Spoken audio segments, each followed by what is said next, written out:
for me a little bit, please? Just a little. Just while they get it. Okay.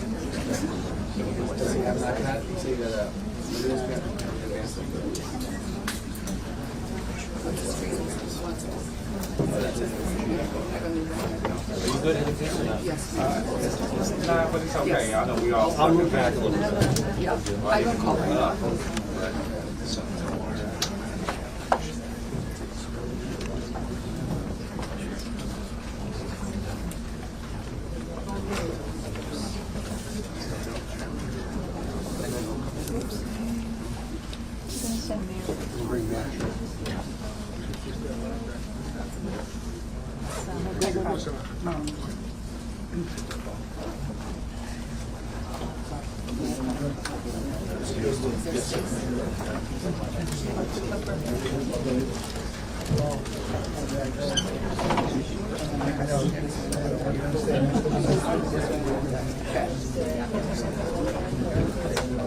Okay. Ano ai ke aloha kako. Thank you for joining us today during this most difficult time, especially for the people of Maui. We are here to provide you with the latest updates and information from the county, the state, and our federal partners as it relates to the wildfires throughout Maui. At this time, I'd like to invite Governor Josh Green to share his remarks. Aloha. So it's an impossible day for us all, and our hearts are with Maui after they've suffered this tragedy. Today is also a day of arrival. It's an arrival of a great deal of services and promises to you. As we shared 2 days ago, the mayor and I want to be very available to tell you what we're seeing, what we can do, what our people are experiencing, and so we appreciate you. We appreciate your patience because the hard work that's going on behind the scenes is extraordinary. So once again, as we've done before, we want to recognize the work that our fire, our police, now our FEMA teams, and so many other public servants are doing, because the things that they're seeing, the things that our families have experienced, are unlike any other experience. So that is why we're trying to be cautious. So I want to share that with you. I have a few slides today to frame our conversation, but here is what our message is. Our message is silence your phones. Our message is that we are working as a team. It is rare that we see this level of government leadership all come together. You've heard that we've been in contact at the highest level, and the president has been generous with us beyond measure. But to send the head of FEMA to be with us, who you get to meet in person, the head of the Small Business Association, these are individuals that will be able to describe to you what we can do to help recover, to help heal as a community. So I'm going to get into that in a moment. You're all wondering what we saw on the ground today. There have been more fatalities. The chief will unpack this a little bit more, what they've been seeing, studying, what we've been uncovering. There are 89 fatalities that have been measured. Now, we were here just 2 days ago and the number was smaller, and it's going to continue to rise. We want to brace people for that. But because of this scale of this operation, we're doing a few things. Let's see if I can pop this slide for you. I may not be able to. Got it. There we go. Okay, so it's a complicated experience that we faced. So we are going to do some reviews so that we can make things safer going forward. People have asked why we are reviewing what's going on. Is because the world has changed. A storm now can be a hurricane fire or a fire hurricane. That's what we experienced. That's why we're looking into these policies to find out how we can best protect our people. It's an emerging picture. There we go. If you look at what's been seen now in West Maui, 2,200 structures have been destroyed or damaged. 86% are residential. In Kula, 544 structures have been exposed, and 96% were residential. The losses approach $6 billion in estimate.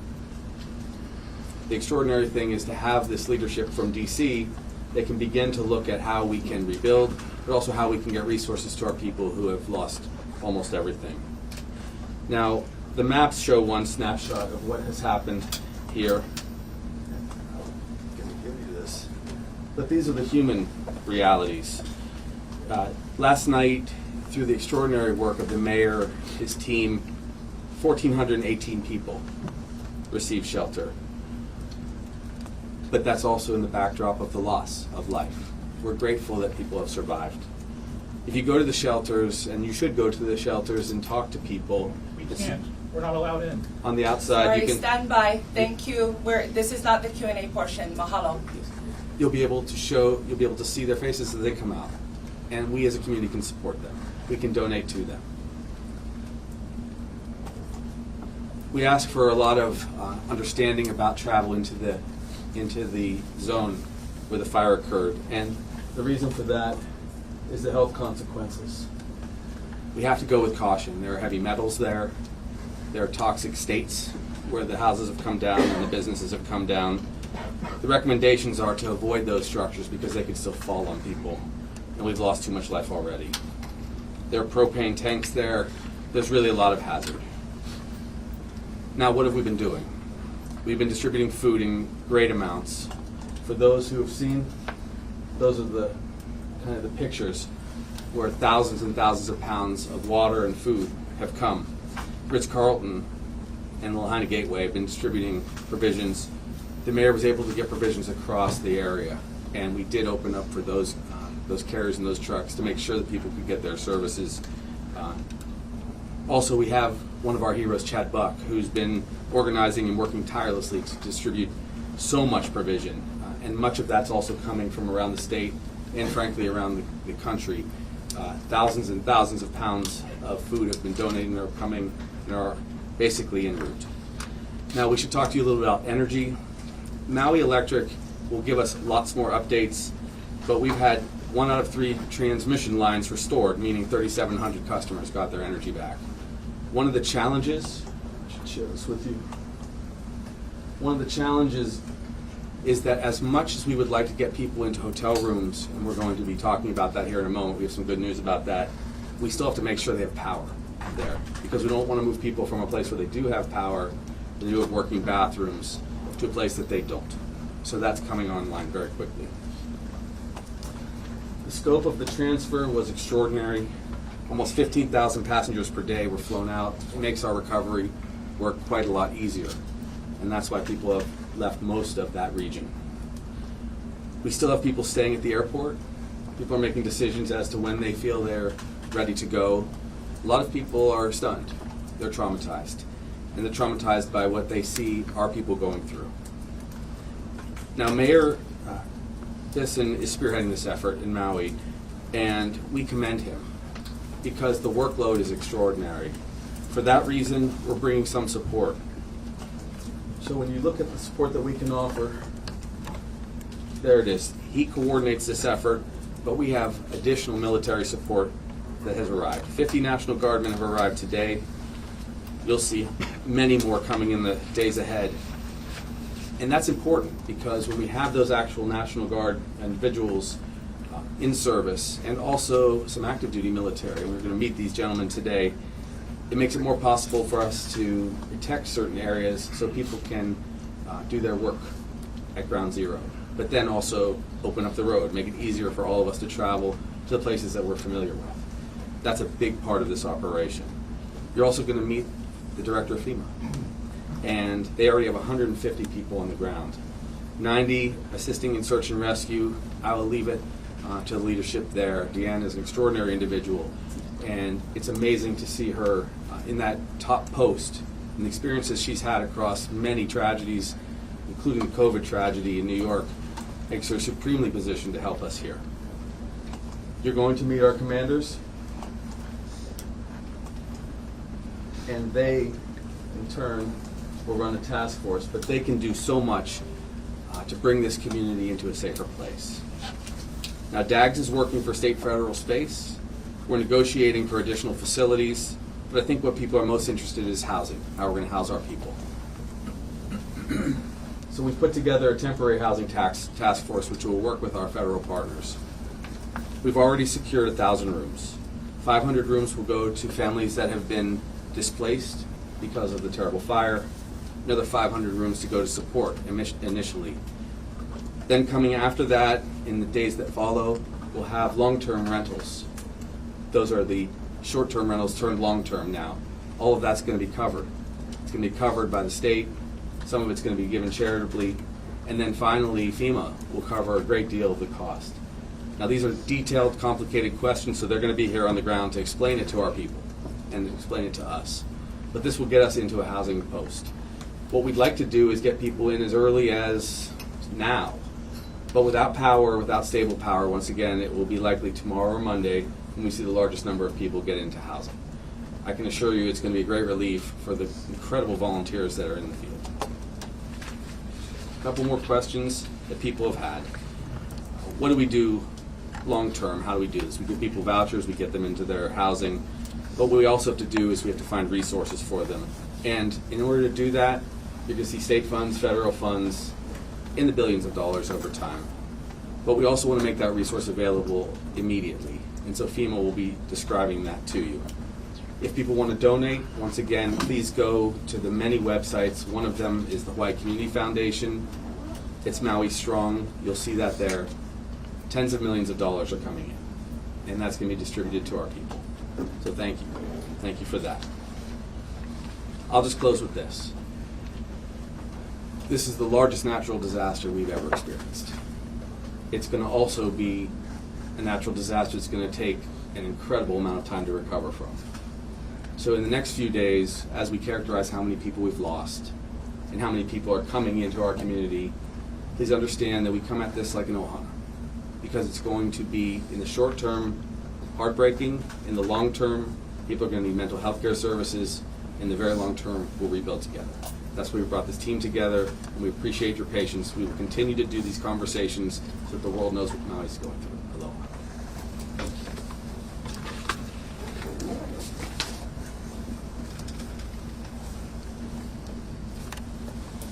Mahalo, Governor. I'm going to remind everybody here today, we are the state of aloha, and so we ask kindly that you please operate under the value of aloha, which is respect. Question and answers will come when we are done with remarks, which I had gone through with media already. Okay? Mahalo nui for your cooperation. Give me a second to reset, and we will continue on. Mahalo, Governor. Next, I would like to welcome Maui County Mayor Richard Bisson. Aloha. Mahalo, first of all, for the outpouring of support from the people across our state and, in fact, the world. Most especially from our local community, those who have lost loved ones and homes, who are still pulling together to help others. Our local people know this community better than anyone, and they've truly taken the lead in getting support to those in need. We see this as a local-led, government-supported response. Just as you've heard from the governor and you'll hear from our federal partners, they're here to help us with the needs that we have. We know we have a lot to do. We're doing our very best to address the needs and our concerns. We're moving from the immediate fire response to long-term recovery, and we'll be adjusting our operations accordingly. And that means we're moving food distribution points closer into communities where people are sheltered in place. We're working on long-term shelter needs, as the governor's just shared. We have established a family center and Red Cross hotline to help connect our families to each other. We are working to get more first responders, medical care, and community partners into our impacted areas. Our utility partners are continuing to work hard to restore power and phone service. We are managing the highway closure point to ensure that access into the impact zone is limited to those critical responders, those that are providing necessary goods and services out there. Lastly, we're expanding our flight service to help our visitors return home. That opens up resources for our residents. In the coming days, we will see a larger presence of the National Guard personnel. These folks are here to help us. This event is larger than us, and we need and we welcome their help. We're on a long road to recovery, but I assure you we will recover working together. Mahalo.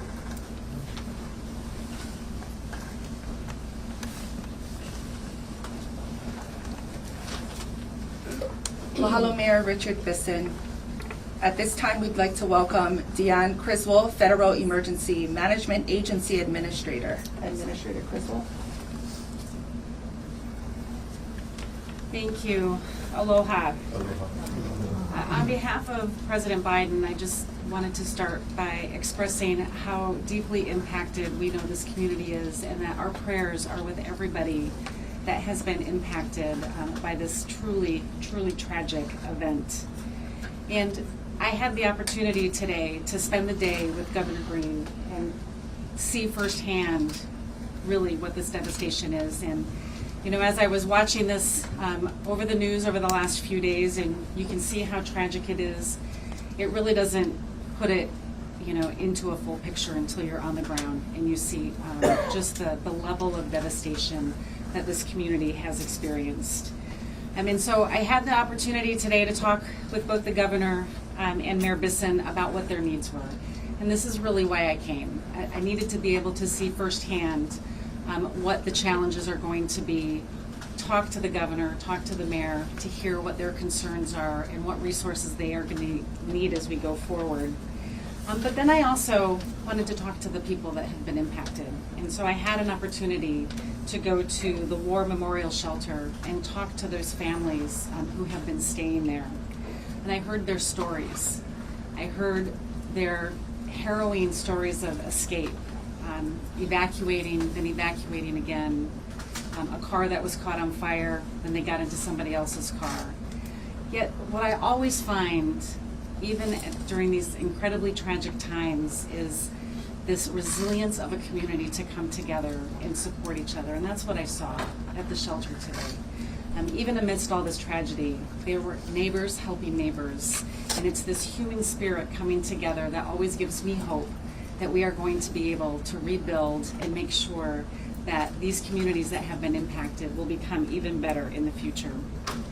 You know, and I had a chance to talk to Koa, who led us around the shelter today, and this is another great example of community resiliency. Here's a county employee who does not do disaster preparedness as his day job, but is now leading the shelter and managing the shelter and making sure that all of his friends and family and neighbors and the people that live around him have what they need over these first few days, and running this shelter to help them.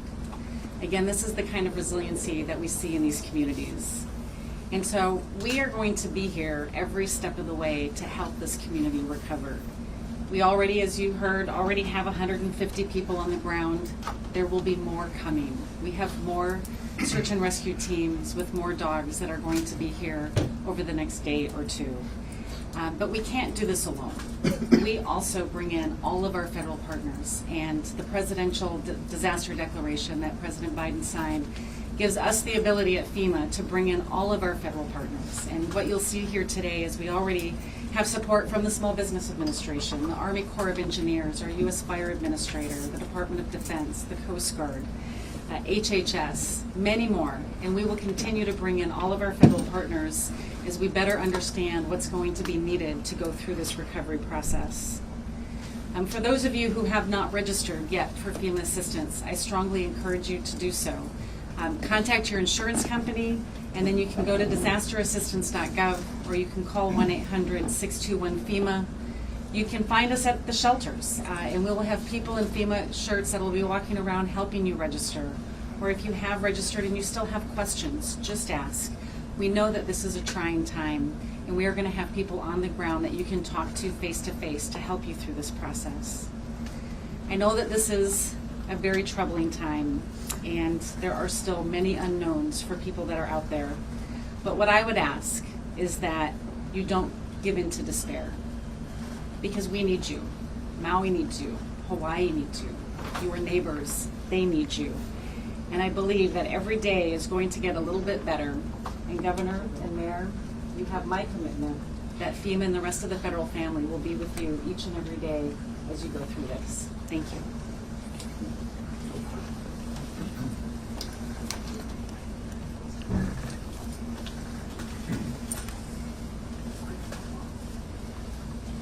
Mahalo, Administrator Criswell. At this time, I'd like to bring up Maui County Fire Chief Brad Ventura. Aloha. I'll give you a little bit of an update as to what our crews are engaged in right now and how we'll be embedded moving forward over the next few days. The containment that I mentioned yesterday of the area of impact in Lahaina has not grown. However, it's not completely mopped up and under control. So we're still patrolling a lot of the edges of the fire that are in the brush and in the neighborhoods that are on the outskirts of the perimeter. Our goal right now is to make sure we keep everybody safe and not let the incident expand anymore. We're also embedded with the USAR teams as they do their searches. Our fire department personnel are embedded with them for any type of fire suppression needs as they move through the disaster area. I was able to get on the ground today and talk to some of our firefighters who worked nearly 40 hours on the fire, and some of the stories that they told were extremely heroic. We're very proud of what they've done. We're very proud of their efforts, and they're still wanting to come to work every single day to continue serving the community. So we're praying for them and their families, and that they get rest and can continue to serve as they wish to be. And as we move forward, we'll be working with our partners. We have great support, as you've heard. I don't need to repeat them, but we have great support from all of our partners to slowly work together, one day at a time, and get through this and rebuild Lahaina. We just want to share with you what we see down there regularly, which is there are still tons of hazards in the area. So we highly encourage people to stay out, stay away, as things continue to fall and off gas. There's toxic particulates around that people shouldn't be breathing. So in due time, once the scene is secured, I'm sure you'll be able to get closer to the incident. That's all I have for now. Thank you. Mahalo, Chief Ventura. At this time, we'd like to bring up Police Chief John Pelletier. Aloha. Aloha. The other day I spoke about three things: patience, prayers, and perseverance. That's what we need. We need that from everyone. That's not everyone in Maui County. That's from the whole world. And as we talk about this process, for you guys that don't know, because you come and you land on a plane and you go to a tourist location, Maui is mostly rural. We've got people that they live on deer and fish, and they grow kalo. And if you don't know what that is, then you look that up. But that's how our families survive here. And the fire took that out. And so we've got a lot of work we've got to do. We got one way in on one side of the island, another way in on the other side of the island. That's a one-way road. And we've got an area that we have to contain that is at least 5 square miles. And it is full of our loved ones. We've got 89 so far. Today, we identified 2. And I want to say this because the great partnerships that we have and that we're forming, and they just started to land today, and they're going to continue to build, but they just got here. And so we're going as fast as we can. But just so you know, 3%, that's what's been searched with the dogs, 3%. We got 12 more dogs on the way today. We just made that, I made that request, FEMA made that happen, they're on their way. But think about how hot and how humid it is, and we can only go as fast as that animal can go.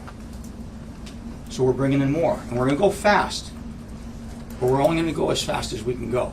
And so here's something I need people to do. If you've got missing family members, go to the FAC.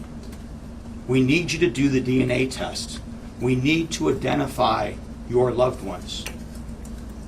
So please, the information will be provided, the hours, go down there, take the swab. We will get that, but we can only do it as fast as possible. But we're going to do something, and we're going to do it the right way. There's a word here. It's called pono. It means righteous. Doing what's right. You'll see it when you're driving around on the back of the cars. We're going to do this, but we're going to do it pono. Because we're going to do it the right way. We're going to do it with respect. We're going to do it with aloha. We're going to do it with dignity. Because we are Hawaii and we are Maui. God bless you. Mahalo, Chief Pelletier. At this time, we'd like to bring up General Steve Logan, Dual Status Commander of JTF-50. Aloha and good afternoon. As introduced, I'm Brigadier General Steve Logan. I'm actually the commander of the Hawaii Army National Guard. I've been a member of that organization for approximately 40 years. This morning, I was appointed with this unique position of Dual Status Commander. And let me go into a little bit about what that entails. This program or this status was developed shortly after Hurricane Katrina. And what it enables us to do is to take forces and capabilities that are resident within the National Guard of each state and territory, and couple that with forces and capabilities that are resident within the active military forces. We normally operate under United States Code Title 32, and the active forces operate under the authority of United States Code Title 10. So by virtue of my appointment here by the Secretary of Defense, nominated by the Governor of the state of Hawaii, I now have command and control authority over both Title 32 and Title 10 forces. I'd like to take this opportunity to introduce both my Title 32 Deputy Commander, Colonel David Hatcher, a member of the Hawaii Army National Guard, commander of our largest combat force, the 29th Infantry Brigade Combat Team, and Colonel Dave Fielder, who just got back from Guam. And he is in charge of the Title 10 element for all of the forces that we're going to bring forth to help out the residents of Maui. Let me be clear about this also. We are here in a support role. We're here to support Mayor Bisson, his staff, and the rest of the county agencies, not to take charge and not to take control. So we've spent the day today meeting with Mayor Bisson and his staff, looking at some of the problem sets. And I really want to give a special thanks to Admiral Aquilino, who's the commander of U.S. Indo-PACOM, and General Flynn, who's the commander of United States Army Pacific. They are postured right now with a vast array of active duty forces that are ready to flow into the county of Maui. And so now that we're here on the ground, we look forward to bringing those forces here and bring some relief and support the mayor's efforts here. Thank you. Mahalo, General Logan. At this time, Captain Asia Kirksey, Sector Commander, U.S. Coast Guard, Sector Honolulu. Aloha. Since we received the call on Tuesday evening, the Coast Guard has conducted continuous operations deploying units to search for survivors and also assist our partner agencies in rescuing those in distress. Further, we have deployed highly skilled teams and specialized equipment to closely monitor the marine environmental impacts as a result of the fire. Our teams are conducting marine assessments to identify potential hazards and pollution. To date, over 300 Coast Guard personnel have responded following the fire. Coast Guard search and rescue efforts were continuous for 3 days and covered more than 790 square nautical miles. Coast Guard crews braved a harrowing scene on Tuesday night into Wednesday morning and courageously saved 17 lives, and in coordination with our partners assisted the rescue of 40 more. Further, we've had 3 cutters, 2 aircraft, multiple boats, divers, and specialized teams deployed from across the Coast Guard to support this incident. Now we understand that Lahaina Harbor is the lifeblood of Lahaina. The restoration of this harbor will impact the economy and the well-being of the community. We continue to work with our government and industry partners to expedite this process so that we can restore the waterway for use. The Coast Guard is committed to the safety of the public and of our responders, and our members remain steadfast in our response efforts to help the Lahaina community recover. Thank you.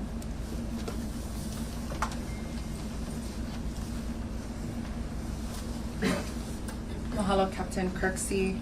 At this time, Isabella Guzman, Administrator of the U.S. Small Business Administration. Aloha.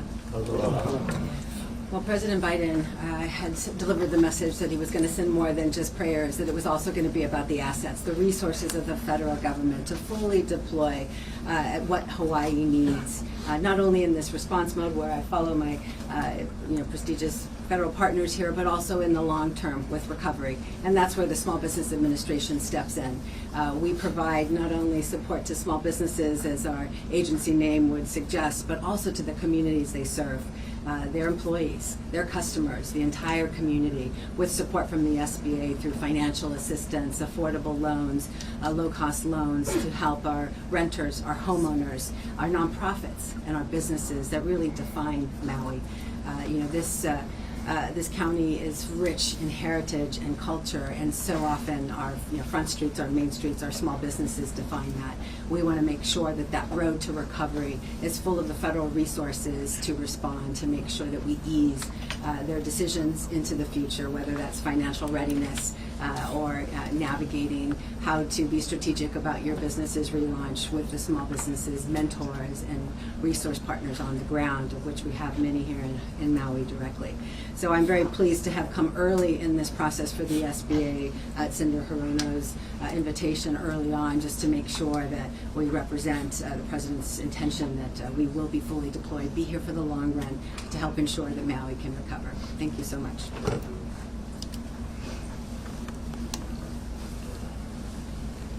Mahalo, Administrator Guzman. At this time, Dr. Lori Moore Merrill, U.S. Fire Administrator. Aloha. Hi. Once again, on behalf of President Biden, the U.S. Fire Administration is here to survey the fire and try to understand at the beginning of what we see, what did this fire entail. I can tell you that at first observation today, as we walked through Lahaina, it was a very fast-moving fire. It was a low-to-the-ground fire. It was grass-fed by all evidence that we could observe today, moving at a horizontal nature, low to the ground, and structure to structure. Incredibly fast, that outpaced anything the firefighters could have done in the early hours. With that, I can tell you that the firefighters need to be commended. Heroic actions, absolutely, the stories that we're hearing. I have been in communication with Chief Ventura since the very beginning and talked with some firefighters today and beginning to hear those stories, which you'll continue to hear over time. The unfortunate part about this is that since 2017, the U.S. has experienced the top 10 fires, wildfires in our nation. This now has superseded the Camp Fire from 2018 that was the deadliest. This fire now has become the deadliest in the last 10 years. And so with that, we are here and will continue to advise throughout recovery and into you rebuilding throughout Lahaina to assure that resilience is part of the plan, that we talk about building codes along the way, and that we are also here for your firefighters. We want to make sure that the firefighters are in their well-being, both physically, and that they have access to mental resources as needed as well. So we'll continue to stay in touch with Chief Ventura and lead along your recovery. Thank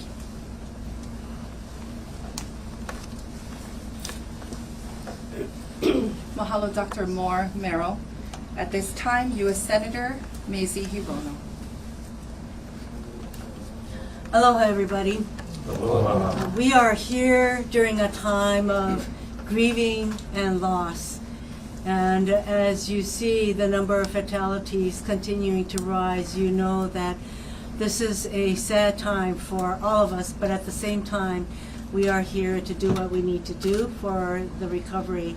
I know that the search efforts are ongoing. I want to thank Governor and the Mayor for their leadership, and also for the fact that the federal government is here.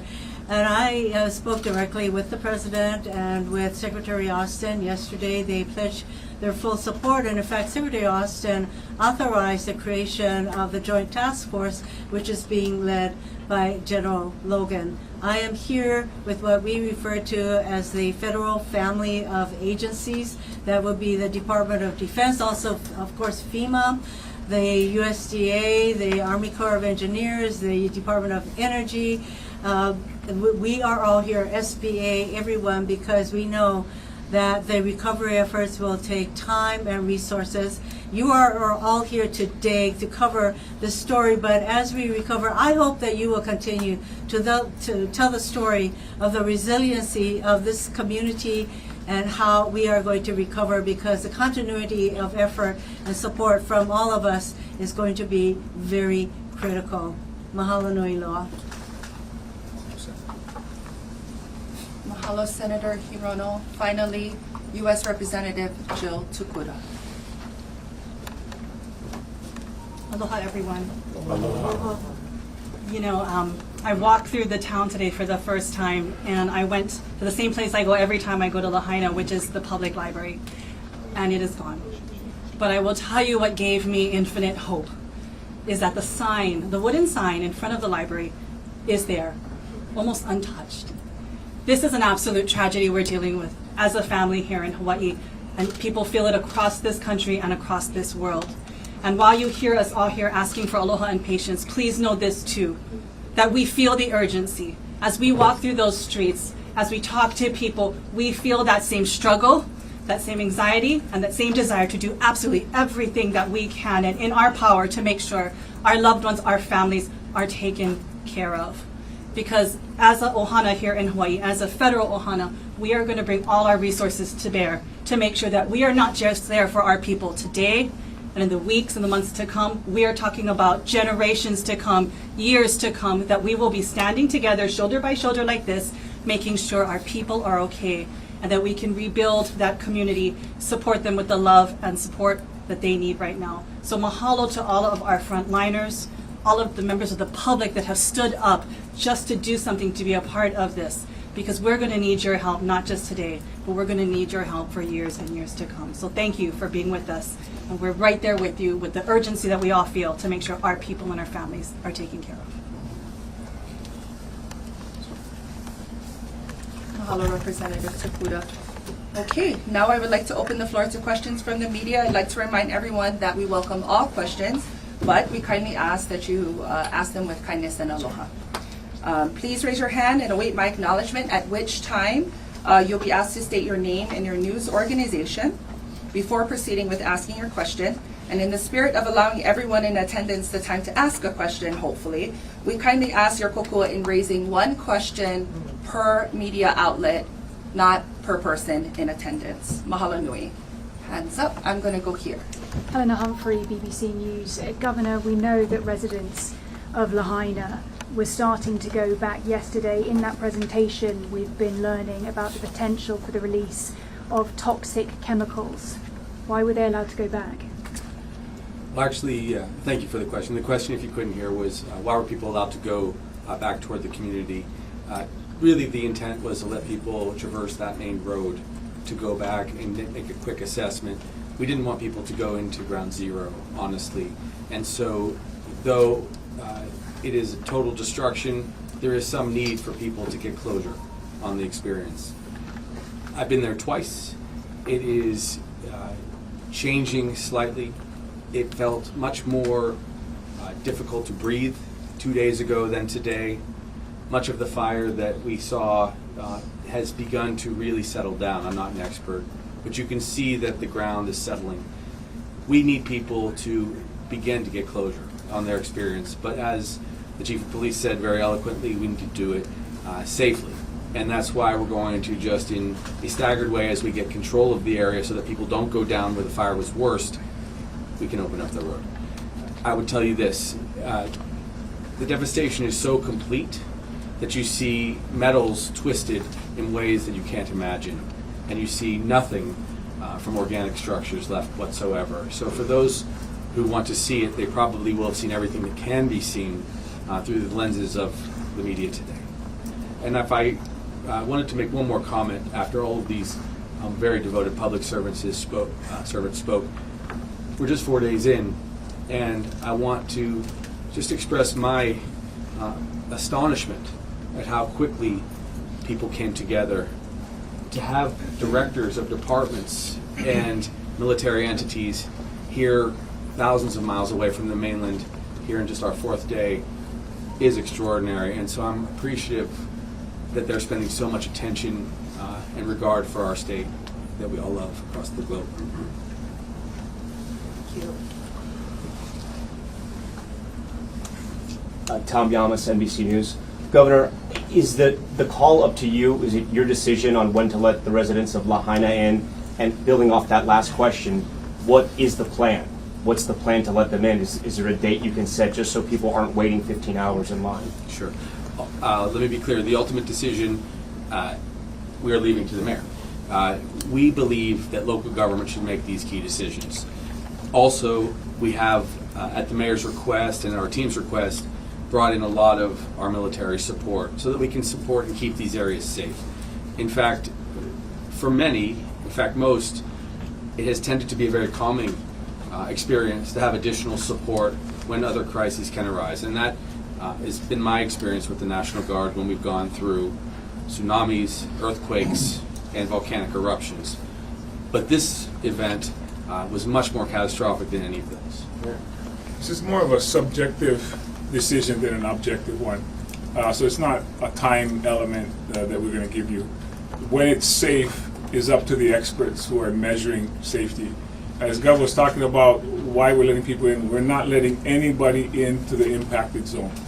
Where we were letting people in were those whose homes are still intact, who have to drive the main road to get to their homes. That's what we were allowing. And unfortunately, people, when they first went in, decided to want, maybe out of curiosity or whatever the other reason was, they decided to go in there. It is not safe. It is a hazardous area. And that's why experts are here. FEMA is here to decide for us when it might be safe for us to go back. It's no longer hazardous. We're not doing anybody any favors by letting them back in there quickly just so they can go get sick. That can wait. A lot of what's happening there now is we're asking for the respect and the dignity of recovering anyone that's still there. That's what we're trying to do. That's the main thing we're trying to do right now. That's the phase we're in. We're simultaneously working with all of our partners to try to build our community back, but not letting anybody back in there at all. When we did open the road, the two conditions was there was a curfew from 10 p.m. to 6 a.m., and you could not go into that area. And unfortunately, that was not met, that second condition. But also, another fire started. And that created an issue for our first responders by having people on the road. We know our community is anxious to get back to where they live, not to this area. Just to be clear, Lahaina is closed for a while. Downtown Lahaina, yes. But there are other communities that people are still living in. Napili, Kahana, Kapalua. There are other towns outside of Lahaina. Yes, they're still open. And we'll give you updates daily. With General Logan and his team on board and the large number of officials there, it's going to make it easier, not more difficult for us to open up. I'm going to hit Ali. Mayor, you spoke about rebuilding. Some residents don't want another tourist-reliant community. They want to see more sustainability, not possibly another Waikiki. Your response? I think that's a decision we'll make with the community. The entire community will make that decision. I don't think we have the final say. These are properties that are still owned by people. The businesses are still owned. The building is not there, but the ownership of the land is still there. So I think a lot of these are individual decisions. How you want to rebuild your home, how you want to rebuild your business, if you want a business, if you don't want that business. I'm not sure we get to decide for other people what to build on their property.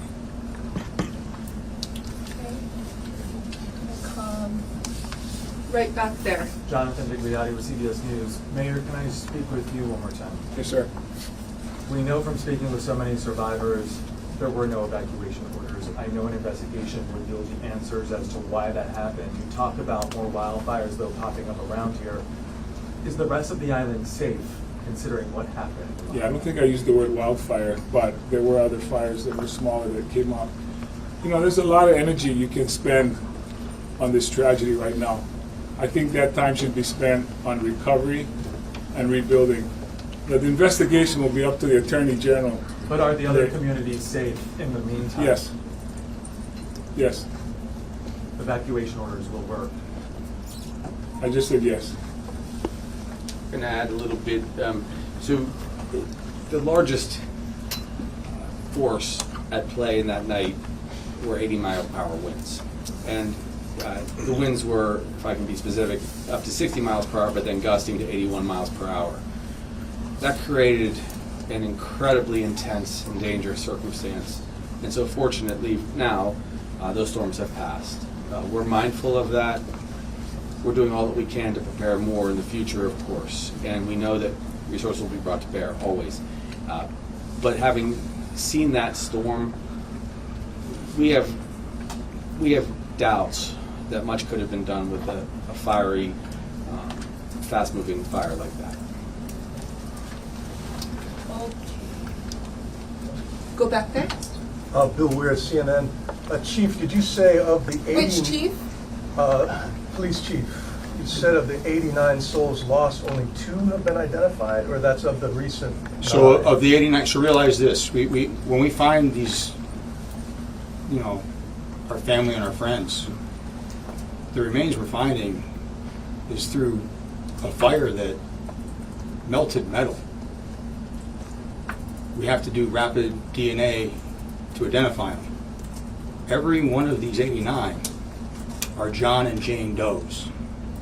And so when you are asking us, and we know we've got to get, and I love the way our House representative, how she said it, she was so eloquent. We know we've got to go quick, but we got to do it right. So when we pick up the remains and they fall apart, and so when you have 200 people running through the scene yesterday, and some of you, that's what you're stepping on. I don't know how much more you want me to describe it. That's what you're stepping on. Give us a little bit of time to contain that. Please. Because we've got to go make 89 notifications. And coming from a place that had to make 58, I understand the pain this is going to take. And we're not done with 89. So just understand what this thing is, because none of us really know the size of it yet. Everybody wants a number. You want it fast or you want it right? We're going to do it right. I'll go right here. Thank you. This is Constantino for Deutsche Welle Germany. My question is to whoever was responsible for the protocols. Can you speak up a little bit, my dear? Yes. And my question is regarding the protocols. Can anyone who's responsible for the protocols to alarm people about fires, to alert them about the fires, and to set alarms in motion? And can you explain what possibly didn't work? Because people are complaining firsthand that they didn't hear any alarms whatsoever, or that they didn't receive any information in any other way, and they had to just head right to the streets as they smelled fire and it was right behind them. Okay, we got the question. This won't be a satisfying answer, and I apologize for that. But the Maui Emergency Management Team makes those protocols. They're not with us today. They're actually out working right now. I will make a few comments, just a few basic comments. There were multiple fires at the same time, and the circumstance was greatly complicated also by the heat, the speed with which the fire spread, destroying a great deal of infrastructure. Over time, we'll be able to figure out if we could have better protected people. That's why we're reviewing everything. We want to do that in a very open and transparent way. But it was complicated by the fact that there were multiple fires across this beautiful island at the same time. I'm going to repeat the question just so that we can make sure everybody's hearing abroad what we're saying. I'm going to go here. My name is Dan O'Brien with Akaku Maui Community Media. We're getting some reports, both anecdotally and directly, about some possible looting that's going on. Okay. I was wondering if I could ask the police chief, as his team is working on doing so many other things, has he heard anything about it, and what can be done about it? Got it. The question was from Akaku regarding looting. Great question. I got asked that today. There's a thing for all of you that are not from here. It's called Coconut Wireless. And what that is it's if you could bottle it up and sell it, you guys are going to be mega billionaires, because it's the speed of which news travels amongst the islands in some aspects. But it's a lot of rumors. And so the reason I say that is we looked into this. We had officers respond to where we thought calls might have been. There was no victim standing by. Not one report was taken. Now, could there have been some of those things and they haven't come up through the reports the proper way? Sure, that's possible. But any of the calls that came into us, we didn't have that. And here's why I mentioned at the very beginning what I said.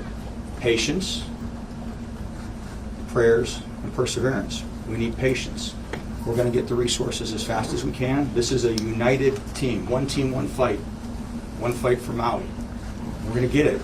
But the fake news, I may have pissed off somebody when I said fake news, but the fake news is we can't have that. So just report it right. It's an interesting phenomenon that police chief also shared with me. There's been virtually no conflicts between any of the people of Maui that have survived. Out abroad, in the community, in our rescue centers, no conflict whatsoever, total peace. It's very rare to see people working so closely together in spaces so close to one another without any difficulties, and that's, I think, a testament to the values of our people.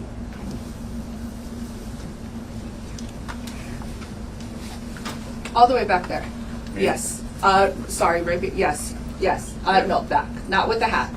You were looking at me. There you go. Okay. Yes, you. Well, yes. You're not going to like this, but I'm Carter Evans, and I'm from CBS News as well. But I have to ask this question. Why wouldn't I like this? Well, because my colleague also asked. Got it. Okay. So you're not playing by the rules, Carter, that we set out. I apologize in advance. Okay.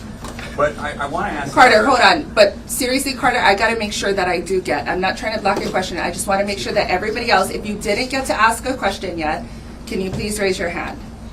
I will get to Carter when we end. Go ahead. My name is Haven Daly with the Associated Press. Just to clarify a point regarding the siren towers, and I suppose this would be best for the governor. Were they activated and didn't work properly, or were they never activated? Okay, so that one I think was asked and answered already. Siren. I'm going to move on. Anybody else have a question? It wasn't specific. No, it wasn't asked. We're going to ask for kindness and aloha. We'll get back to the questions. Thank you.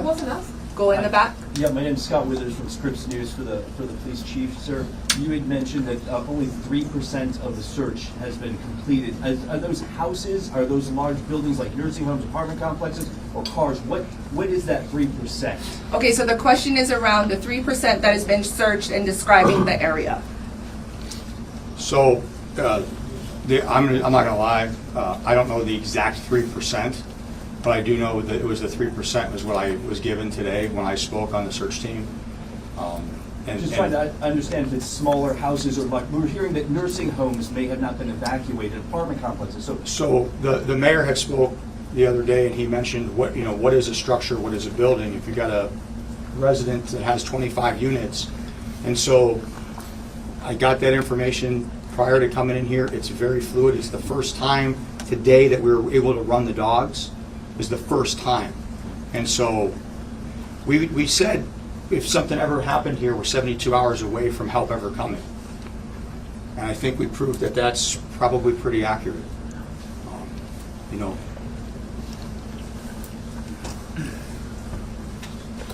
Okay, Carter, you're up. See, now you're out of shadow, Carter. Go ahead. We've lost any questions. 1 second. Carter, go ahead and restate your news organization.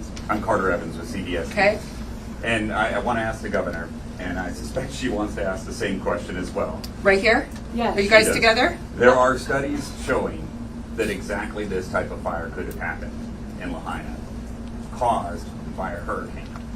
What has been done to prepare for and prevent a fire like this from occurring, and why was there no warning?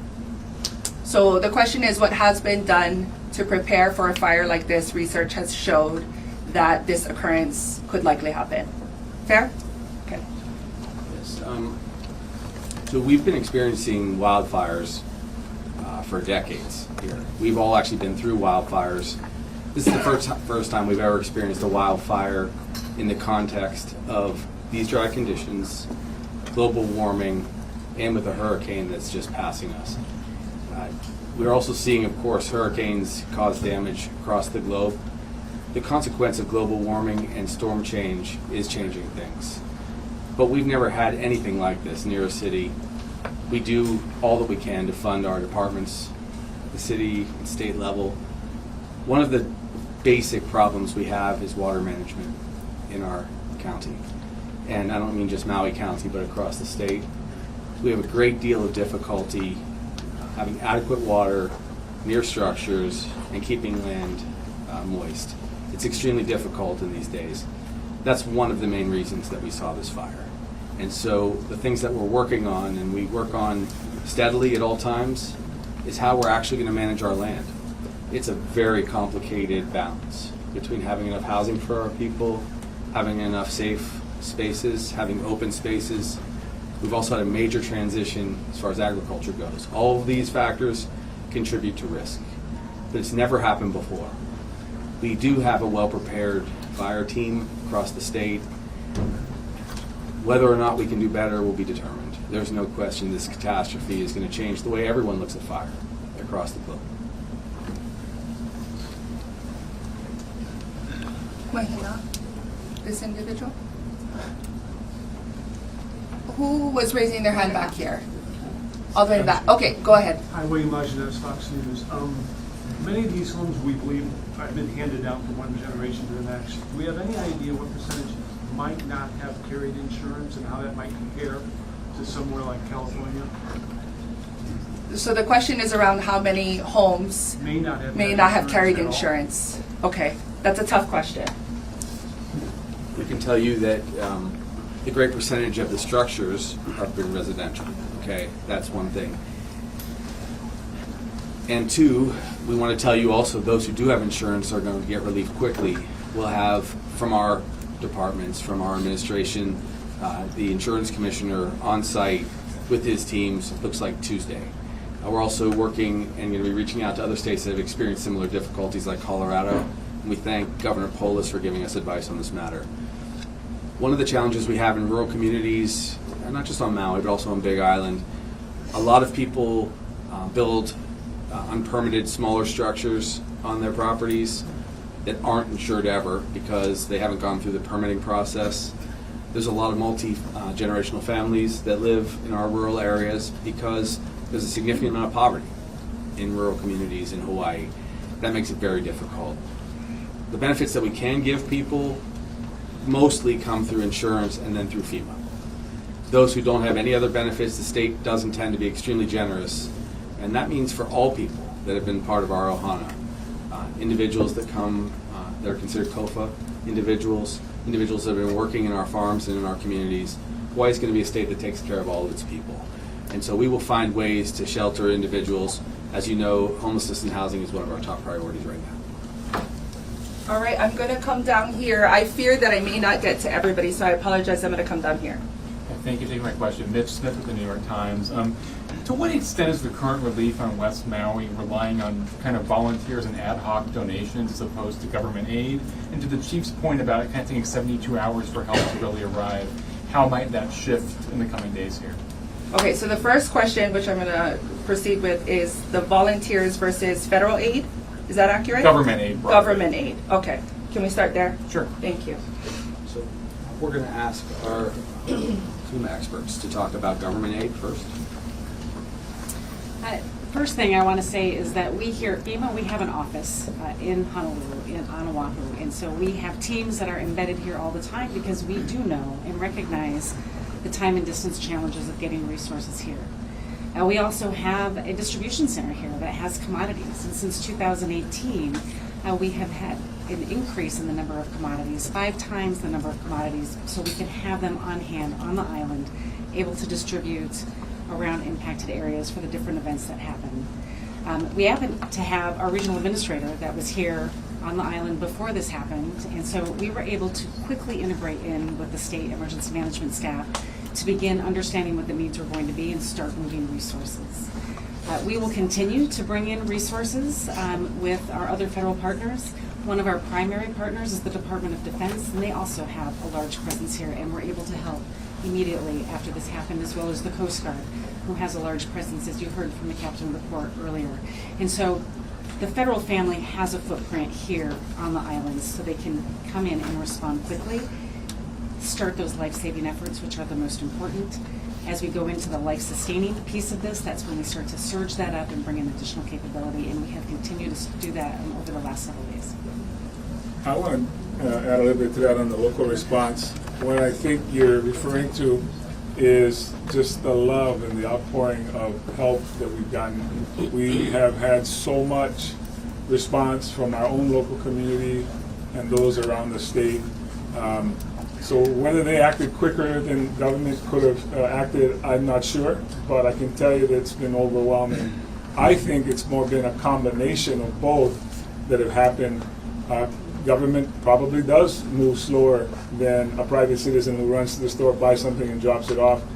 We've had so many stories of that, so I wouldn't say one was better than the other. They were working together, and that's one of the beauty of what's happened in this community is everyone who's come together.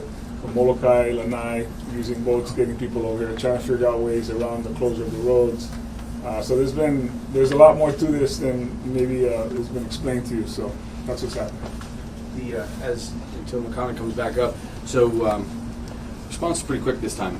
The turnaround was 6 hours and 10 minutes between the time that my team and I finished the emergency request to the president and the time that President Biden approved it. 6 hours. Also, just so everyone knows, we've raised tens of millions of dollars. The Hawaii Community Foundation has essentially more than $20 million that they can float in and out of the community. I'm committed to paying for whatever transition costs are necessary to get people housed. We also do have incredible charity coming in donations in the form of housing and hotel units, which we hope to have people in the next 48 hours into at no cost. So we're going to do everything to unburden those who have survived but have struggled and suffered so terribly. Thank you. So 2 more questions. Hi, Paula Ramon from AFP. I'm going to apologize because I really didn't listen the answer regarding the sirens. So today we listened residents and yesterday as well. They questioned that, they asked about that because they wasn't concerned. They didn't listen to the sirens. So what happened there? There was activated, it didn't work properly. The question is around the sirens and was it activated, working, etc. We'll take a quick question on that. So I can add to a little bit of the process. The Maui Emergency Management Agency makes notifications to the public via the means you folks are asking about. The request for that has to come through the field, and as Dr. Mao had talked about earlier, the speed at which this fire moved so quickly that we don't know the condition of the infrastructure as it moved through the neighborhood rapidly, and then that the message get back quickly enough, and that somebody could have to go to a computer and make a notification, all in that little amount of time that they had. So, again, it's not our agency's responsibility, but that's the process of which how it happens. So we don't know what really happened yet. Okay, final question. I'm going to go here, name and organizations. Governor Green, this is Eddie Dow with Hawaii News Now. There's a lot of frustration among local residents about visitors on island. I know there was efforts to get thousands off the island, but some feel those who remain are hampering relief efforts by the community. Do you feel it's time for all visitors remaining on Maui to leave for the time being? And do you have any message for visitors who still plan to come to this island as scheduled? The question is around visitors still on Maui and the thoughts around that and any messages as it relates to visitors currently on Maui. So our entire focus is on the recovery in West Maui.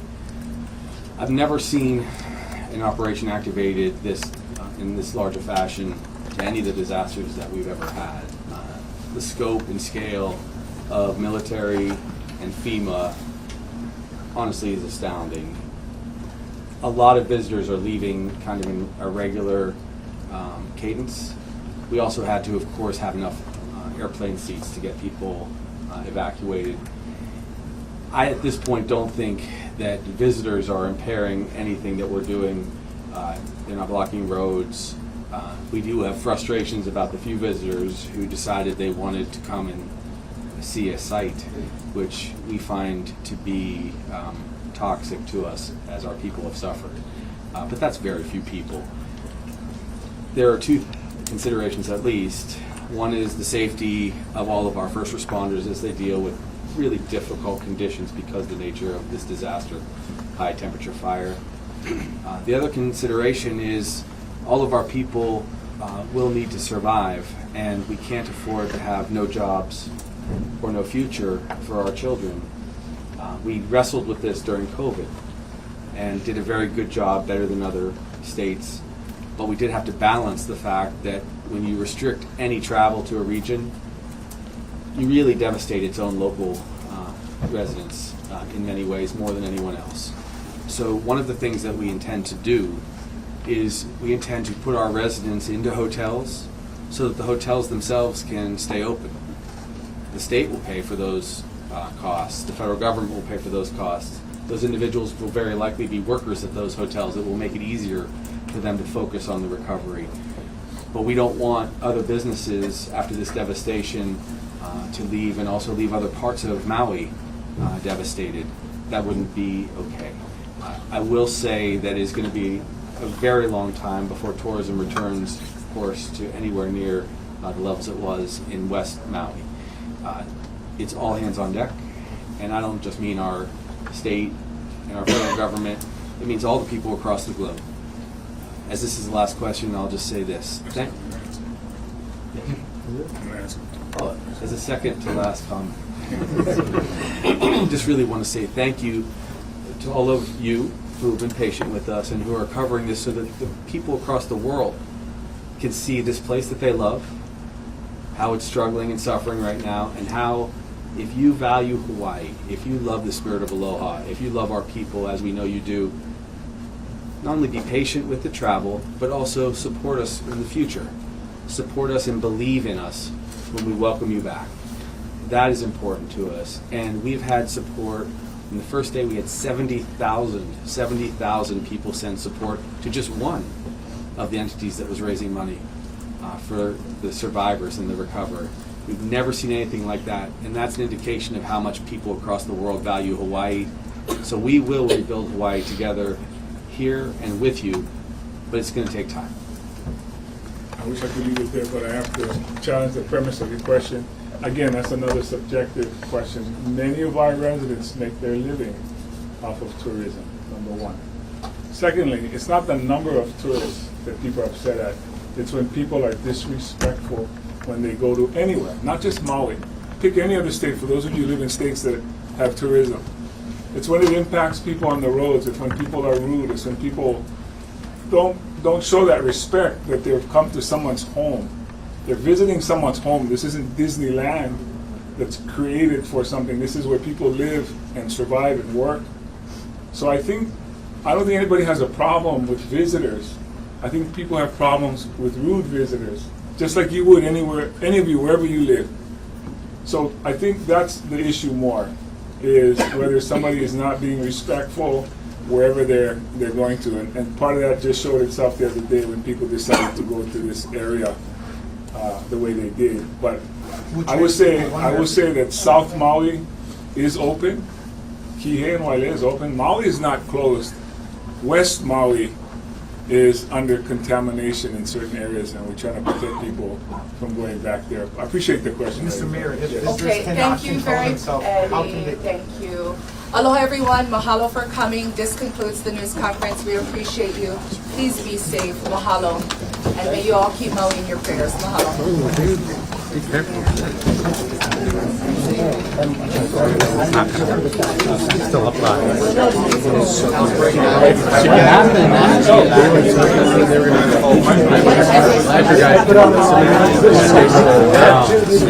Found it, we got it. That's all that matters.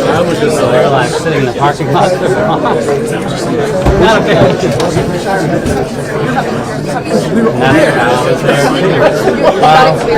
I did let you ask them. They got something walking around.